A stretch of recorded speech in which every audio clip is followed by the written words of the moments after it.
Com o time alternativo, o Clube do Remo atropela a Águia de Marabá e faz 3-0. O que a gente pode aproveitar desse jogo, desses jogadores para a Série A do Brasileirão? Vem que a gente vai discutir isso e muito mais aqui nesse episódio do RemoCast.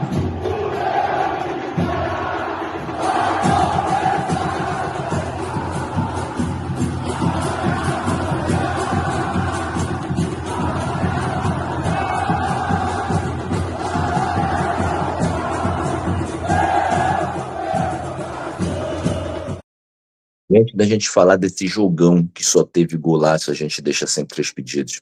Se inscreve no canal do RemoCast, curte os nossos conteúdos e se você tem algum parceiro, algum amigo remista que ainda não conhece o projeto RemoCast, manda esse link para ele fazer parte da maior e melhor mesa de debate sobre o Clube do Remo da internet.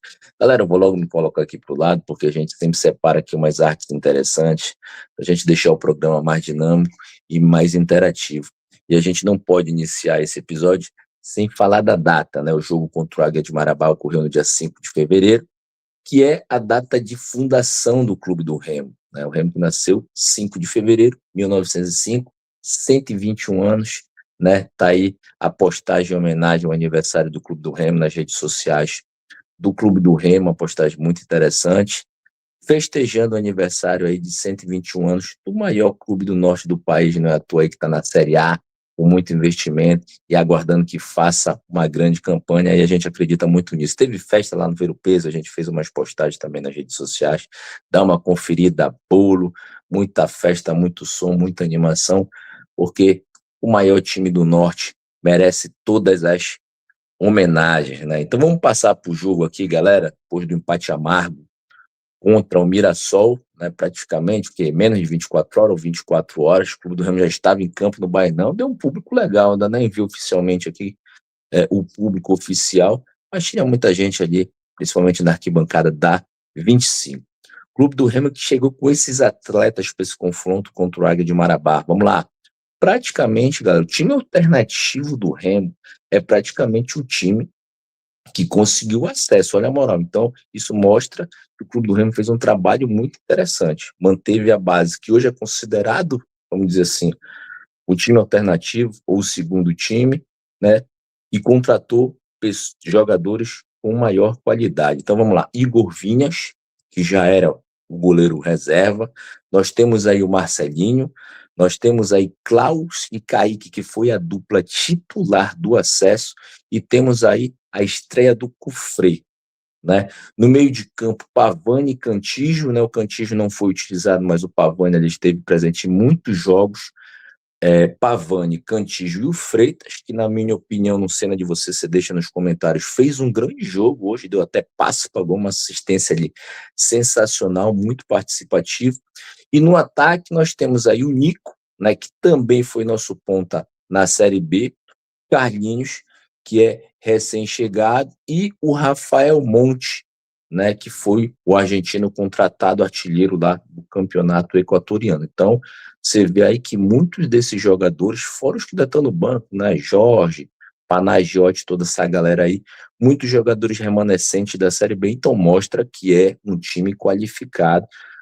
A gente fala de alternativo de modo de falar, mas é o time que conseguiu acesso para a Série A, então é uma equipe que conta com jogadores que precisam ser respeitados, né? E aí o que aconteceu, que se viu foi um jogo de muita superioridade técnica do Clube do Remo, né? Praticamente o Remo foi o dono do jogo, abrindo logo 2-0 no primeiro tempo, só golaço. Praticamente o Igor Vinhas não trabalhou, eu não vi, acho que só pro final mesmo, quando aí já estava 3-0, né? Mas no decorrer da partida eu não vi essa movimentação.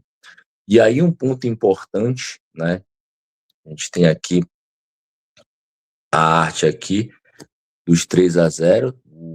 O Nico, obviamente, foi destaque, fez 2 gols, 2 golaços, né? Isso, inclusive, me deixa puto, porque ele podia ter jogado no lugar, por exemplo, do Patrick contra o Mirassol, mas isso a gente vai falar mais pra frente. Então, um destaque, ganhou até o troféu lá como melhor em campo da cultura, né? E então, foi um jogo que o Remo dominou a partida amplamente. Nesse aspecto, né?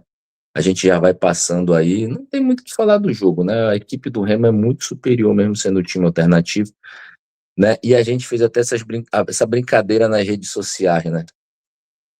Vocês ainda estão putos com o treinador, né? Depois do jogo de Mirassol, que, na minha opinião, fez algumas modificações equivocadas, né?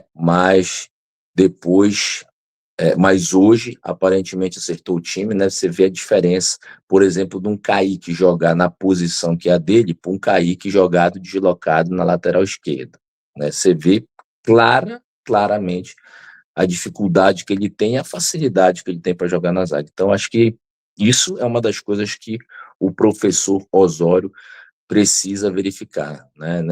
Às vezes a gente só precisa fazer o fácil no futebol, né? Mas uma coisa é inegável, galera, eu acho, né, com todos os problemas que eu vi ontem no Mirassol em termos, ontem no jogo diante do Águia, todos os problemas que eu vi em termos de substituição, isso é um fato, né? Eu acho que no jogo do Vitória se substituiu mal, no jogo contra o Mirassol se substituiu mal. O Patrick é um jogador que não tem condições neste momento agora de ser titular daquele time que está jogando a Série A, não tem, mas é inegável que o trabalho vem sendo bem feito. Em que sentido? Esse time do Remo é muito bem treinado. Alguém discorda disso? Que esse time do Remo é muito bem treinado? Que esse time do Remo está tendo evoluções com todas as ressalvas nas questões de substituição. Mas você vê claramente uma evolução do trabalho. Você viu esse mesmo Remo que enfrentou esse mesmo Águia na Supercopa Grão-Pará, a dificuldade que o Remo teve, né? E hoje, mesmo com o time alternativo, o Osório já estudou, já dissecou a equipe do Águia, e hoje foi um jogo extremamente simples para o Remo. O Águia não demonstrou qualquer tipo de reação que pudesse indicar uma virada, alguma coisa, pelo menos um empate. Não, o Remo dominou o jogo do início ao fim. Então, isso é um indicativo que o trabalho do Osório vem sendo bem feito, né? Já houve uma evolução contra essa mesma equipe muito grande. Você teve muita dificuldade, o Remo ganhou de virada num jogo muito difícil, alçando muita bola na área. Era verdade que aquele gramado estava horrível, mas hoje você já viu a bola no chão ali e não teve nada para o Águia de Marabá. Então, acho que o trabalho vem sendo bem feito. Esse time é bem treinado, o Osório faz um bom trabalho e é preciso só que se corrija algumas situações de substituições, né? Não mudar muito. Eu acho que no futebol essa questão de atletas, de posicionamento de atletas, precisa ser respeitada. Aquele cara que joga melhor naquela posição, sabe jogar ali, se sente à vontade para jogar ali, né? Improvisações, que até ele disse que é uma palavra que ele não gosta de usar, né? Mas improvisação é aquilo que você faz de diferente. Se aquele cara é daquela posição, você coloca ele para jogar aqui numa que não é a dele, sem dúvida é uma improvisação. Mas o fato é que o clube do Remo ganha moral para o clássico, faz 3-0 vencendo com o time alternativo, enquanto que o rival vem de uma derrota para Tuna em Augusto Corrêa, então o clima lá não é dos melhores. Então, acho que sem estresse, galera. Perdemos 3 pontos, assim, 2 no caso, né? Porque o empate acabou dando 1 ponto, mas a gente podia ter vencido 2. Mas é início de trabalho, os jogadores estão longe ainda da forma física ideal, mas é preciso que se enxergue quem está melhor, né? Porque se tivesse entrado, por exemplo, o Nico, né? Um Janderson, são jogadores que fisicamente estavam muito melhor que o Patrick, por exemplo, que entrou. Então, feito isso, a gente elogia o trabalho do Osório, porque a gente tá vendo um time bem treinado, a gente tá vendo um time de evolução, e a gente espera que essa evolução continue, que os 24 jogadores, lá 25, né, que vão para os relacionados, ele disse até na entrevista aqui que é um número mínimo de 30 jogadores, número máximo, né, de 30 jogadores, que possa conduzir aí o clube do Remo na Série A de maneira tranquila, para conseguir o primeiro objetivo, que é permanecer, e depois, quem sabe, beliscar uma Sul-Americana. Então a gente vai ficando por aqui.